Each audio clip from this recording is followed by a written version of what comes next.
years ago, John Schumacher founded Unity Woods Yoga, and back then the name really fit because classes were literally in the woods outside Frederick, Maryland. Now Unity Woods occupies key real estate in Bethesda, Woodley Park, Tenleytown, and Arlington. But the founder says people called it crazy in the 1980s when he moved his studio from the woods to a key commercial part of Bethesda, when there were no other yoga studios in the entire Washington area.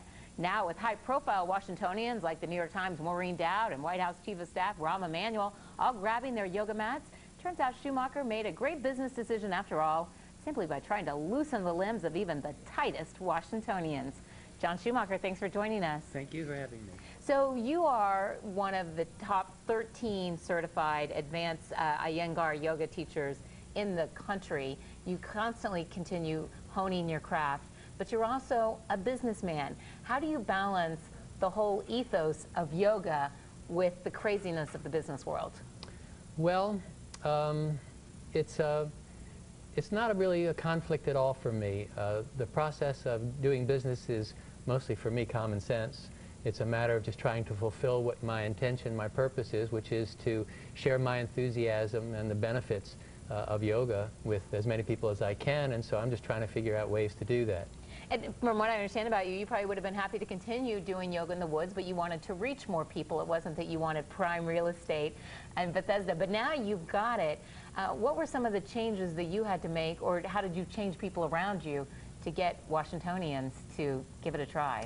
Well, I don't think I so much changed people around me. What I did was continue to do my own practice and, as I said, share what I've learned from that practice. And then some people got really enthusiastic about it themselves, and they studied with me more, and they became teachers. And as I had more people interested in the classes, then I had these people to teach them, and we went on like that for a while, expanded the classes.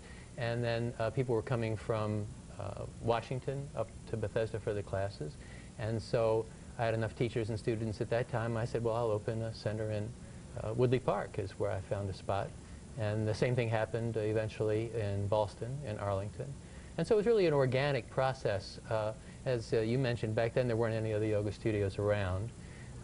Now people decide they do classes for a while, and they take a month-long teacher training, and they say, I'm going to open a yoga studio. Yeah. So it's a little different than it used to be. But it does take someone who can really work with people who are both the novices and now people who are becoming more and more advanced. But how did you do the marketing in those early years when yoga was not such the hot trend? Well, now and then the best way is through word of mouth, and it still is the best way. There was no internet back then. So I would buy advertising from the newspapers and do it that way, put small ads in. I run my business on a quarterly session, which is different from the way a lot of people do it these days, so that I could, part of the reason was so I could focus my advertising time and money into 4 segments during the year and not have to run advertising all year long. And then I would run a series of free classes, because people see that word free and it catches their attention, and they would come in the door, and I have enough faith in the yoga itself that I figure if I could get them in the door, then I can get them to do the yoga. Now, I didn't tell you in advance because I have been a lapsed student, but I took Unity Woods classes after I had my second son, and I loved it. And there were all these other stressed out moms. One was a lawyer for the Food and Drug Administration, all these other corporate moms that suddenly had 3 months, and they could bring their baby to the class, and the teacher, Mary, if you had to stop in the middle of class and breastfeed or whatever, she was willing to work around you.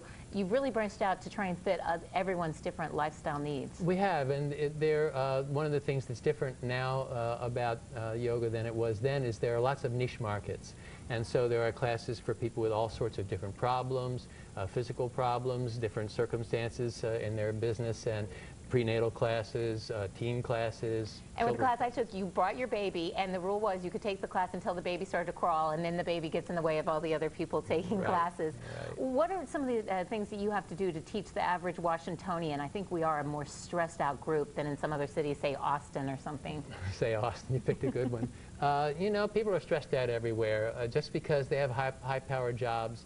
The folks who don't have high-powered jobs, sometimes it's just as stressful for them. They've got to make their payments and deal with their kids. Trust me, those months home were harder than coming in. Yeah, exactly. So everybody has to deal with stress.